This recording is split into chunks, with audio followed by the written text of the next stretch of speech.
In fiscal year 2025, net interest on the United States federal debt reached $970 billion. Higher interest rates forced the Department of the Treasury to issue new debt at yields above 4% to replace maturing low-coupon bonds.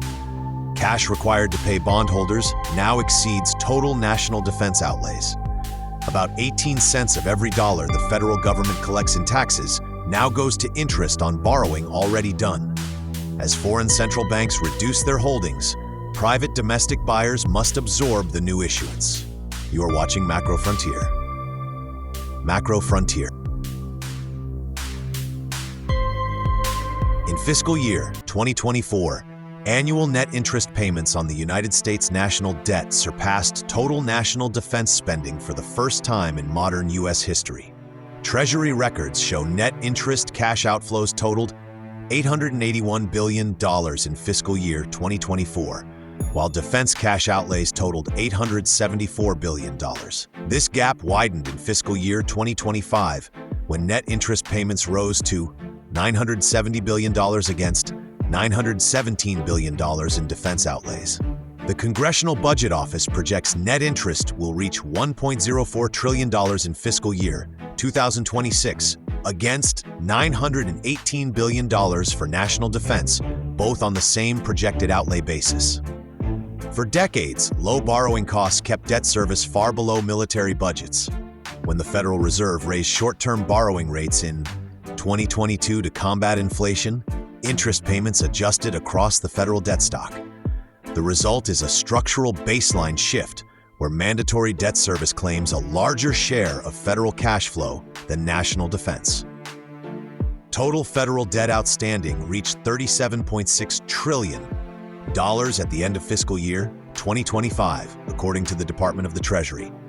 This total stock divides into two distinct parts. Intragovernmental holdings account for $7.4 trillion, representing internal trust funds like Social Security. Debt held by the public accounts for $30.3 trillion, or 80.4% of the total. Public debt is the exact liability that drives external market interest expenses. When Congress runs primary budget deficits, the Treasury sells new bonds to fund the gap. In fiscal year 2025, the total federal budget deficit reached $1.775 trillion. Subtracting net interest yields a primary budget deficit of $805 billion. The compounding growth of public debt means annual debt service demands fresh borrowing just to pay interest on old debt. This is the kind of structural shift most coverage misses. This channel maps one every week.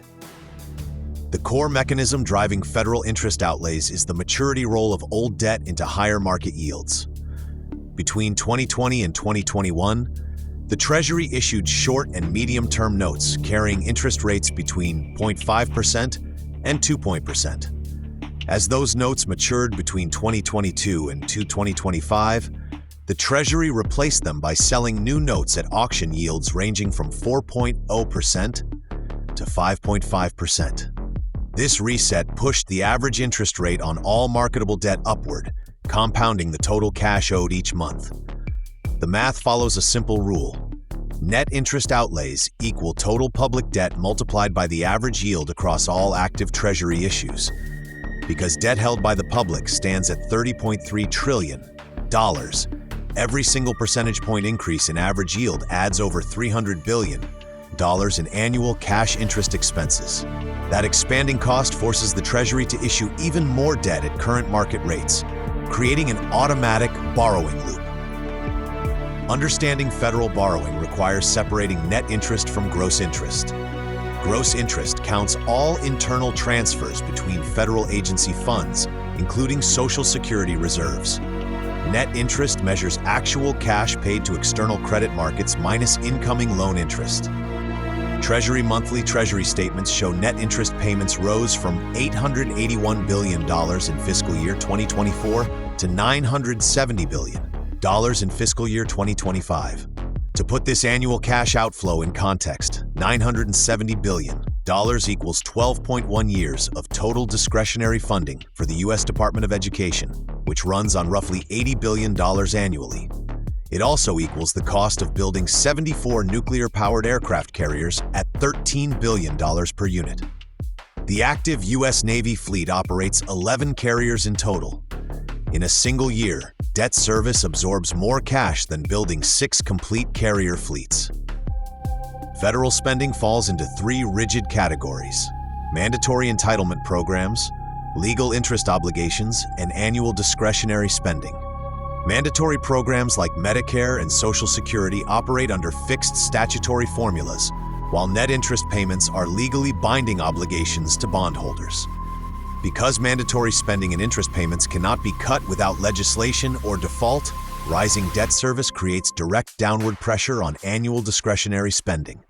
Within discretionary budgets, national defense commands high political priority. This leaves non-defense discretionary funding, including highway construction, scientific research, and aviation safety, to bear real spending cuts relative to economic size. Both figures come from the same Treasury table on the same basis: budget function outlays. When net interest reached $970 billion in fiscal year 2025, it outpaced national defense outlays of $917 billion by $54 billion. As net interest consumes a larger slice of total revenue, domestic infrastructure and public services lose funding priority. Projections from the Congressional Budget Office show the crossing is structural, not a one-year spike. For fiscal year 2026, the Budget Office projects net interest outlays of $1.04 trillion against national defense outlays of $918 billion. Both are projected outlays for the same fiscal year on the same basis, so the comparison holds.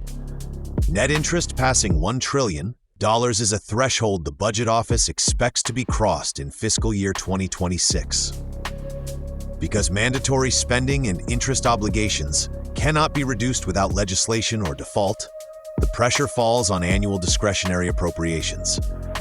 Over the next decade, interest outlays absorb a rising share of total tax receipts, leaving less room for public investment or tax reduction without further borrowing.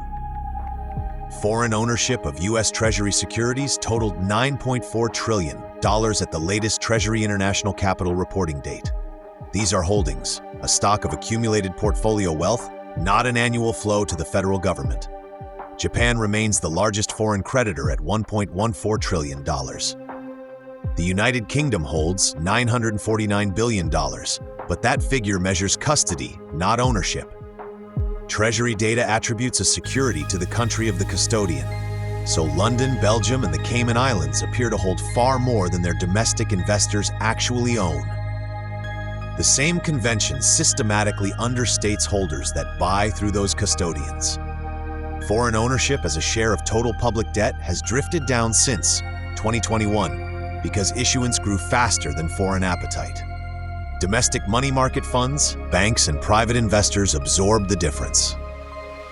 China is the second largest sovereign holder of U.S. Treasury debt at $659 billion, down from roughly $1.06 trillion in 2021. That is a reduction of about $400 billion through sales and reserve reallocation. The true figure is likely higher. Because Treasury data credits the custodian's country, Chinese holdings routed through London or Brussels are counted elsewhere. The direction is not in doubt, even if the level is understated. As foreign central banks slow their purchases, the Treasury relies more on private domestic buyers, and attracting that capital requires competitive auction yields.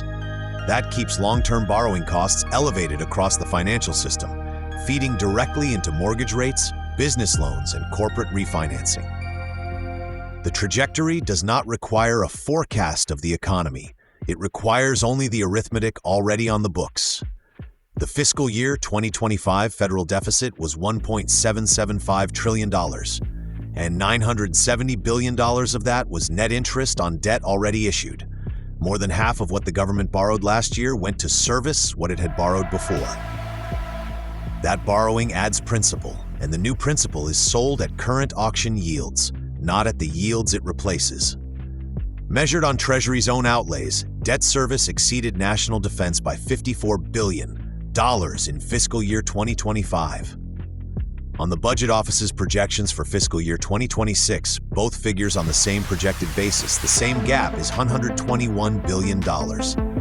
Neither number requires Congress to vote for anything. The burden of federal debt service lands on taxpayers and credit markets without passing through any program a citizen can point to. Federal receipts totaled roughly $5.2 trillion in fiscal year 2025, against $970 billion of net interest.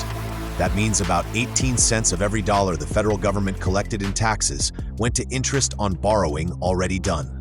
Spread across the year, debt service consumed $2.7 billion per day, every day, before a single road was paved or a single carrier was fueled. As interest outlays grow faster than tax receipts, federal budget flexibility contracts. Higher sovereign debt service limits the ability of government to respond to future economic downturns or security crises without further fiscal expansion. The Congressional Budget Office projects net interest outlays of $1.04 trillion in fiscal year 2026 against $918 billion for national defense, both on the same projected basis. That is a gap of $121 billion against $54 billion in fiscal year 2025. With mandatory entitlement outlays locked by statutory formulas and interest outlays bound by debt contracts, discretionary appropriations are the adjustable category.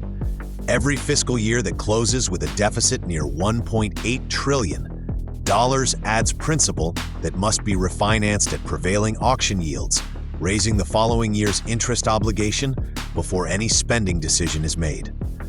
Debt service will remain one of the largest single lines in the federal budget for the next decade. Next, why China is quietly buying the commercial ports America depends on for vital trade. This analysis was produced by Macro Frontier. Subscribe for structural macroeconomic intelligence. The data does not care whether you are watching.